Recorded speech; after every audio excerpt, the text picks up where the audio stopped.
we've always been told that you try and understand the context of the children. So when I spent a lot of time with the young adults in the community, I saw that they are hardworking, they are studying, but that doesn't necessarily lead somewhere. I thought that sure it's academics, but I need to drive those academics through these skills, if I could say so. Like, I would want them to engage in meaningful conversations. I would want them to be great, effective communicators of language, of expressions, and I wanted them to be confident. I wanted them to be more expressive, have more opinions for themselves. At the start of this year, when one of my girls, she spoke on stage in front of a large audience, I could see that smaller impact coming up when few girls from other school, they walked up to her and they really wanted to learn from her that how has she been able to express herself so clearly and so articulately, and they wanted that skill of articulation from her. This is what I want to be true for my girls, to be role models, because right now at this point I don't necessarily see any role models for them to look up to, especially in this community. What really helped them to become really great communicators, critical thinkers through academics is just having clear structures for writing, whether it be opinions or whether it be a persuasive writing piece. We follow a certain structure in the classroom, and that gives them the guidelines to sort of structure their own thoughts while speaking. So that is definitely one.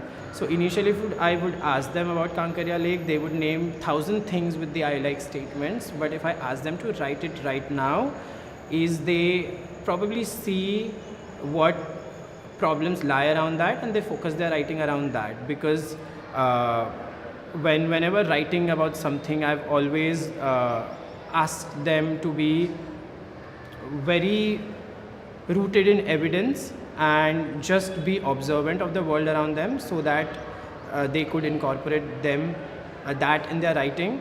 So that is what I think has really also given them that exposure in understanding the world and presenting it to the world, because sure, they can speak effectively. If they want to publish it somewhere, then the material has to be reading worthy, and some reader won't say read their material if it is highly repetitive in nature, and it won't really spread that impact. Probably one girl in my classroom, very openly she speaks to her father about getting a degree first, then a job, and how a father goes back and forth, and then they just settle for, hey, you can get into being an alima, which is basically a priest, like a woman who's a priest in their religious schools. So she says that she wants to really be that critical thinker, break that text, or like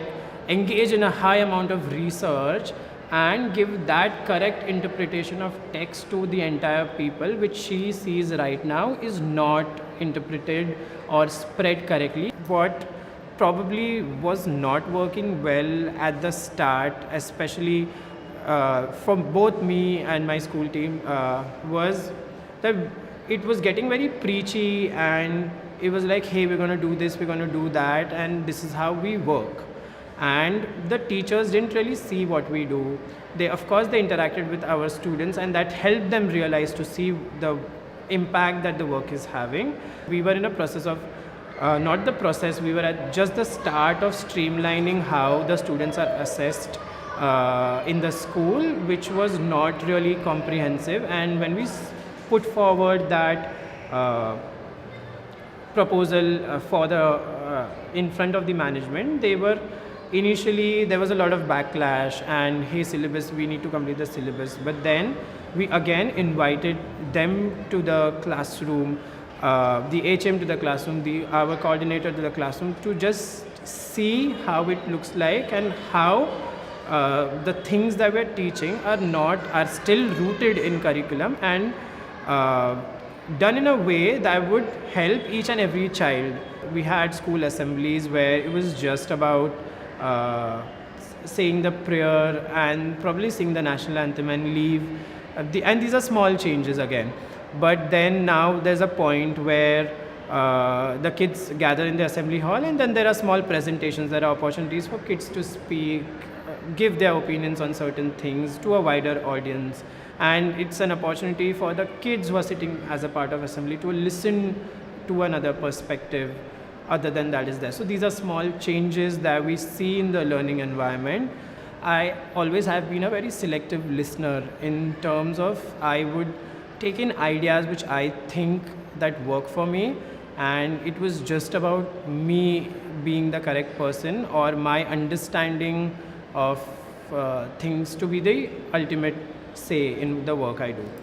And so this started playing out during the mid-year, during the first year, when I saw that my kids did very badly, or I would rather say horribly, in their math papers. So there was this research done by John Hattie on he has done a lot of meta-analysis on how what impacts student achievements, and then there was a list which has the things that have very low effect, the things that have very medium effect, and the things that have very high effect. I tried to match the learning styles of the children, and how am I going to do that? And I was getting into a lot of that because I thought, hey, I'll be this super teacher during this initial phase. And I realized that through that process as well, I realized that I can't possibly do that for 45 children in my classroom. And that was one. Then there were several things that I could reflect upon are really wrong in my practice. And I could see that there are certain things in Nida's plans that were falling into that medium impact and the high impact piece. And that was a point of trigger for me to sort of take my instructions to the next level. And that also helped me to help Nida to sort of raise the bar herself, because she was already doing those things. How can she do it better? And what I've learned from her is just to empathize with the kids more deeply and to connect with the kids more deeply. And what I bring to the table is being really, really standard oriented and really goal oriented. And I think that together works in tandem, and it has really helped us to up the game for our children. My personal vision is to inspire that purpose and inspire higher outcomes, higher quality outcomes in other individuals. Like, get into the teacher training space by creating content for those teachers and working closely with the school managers and the monitoring managers to help increase our student outcomes through teachers.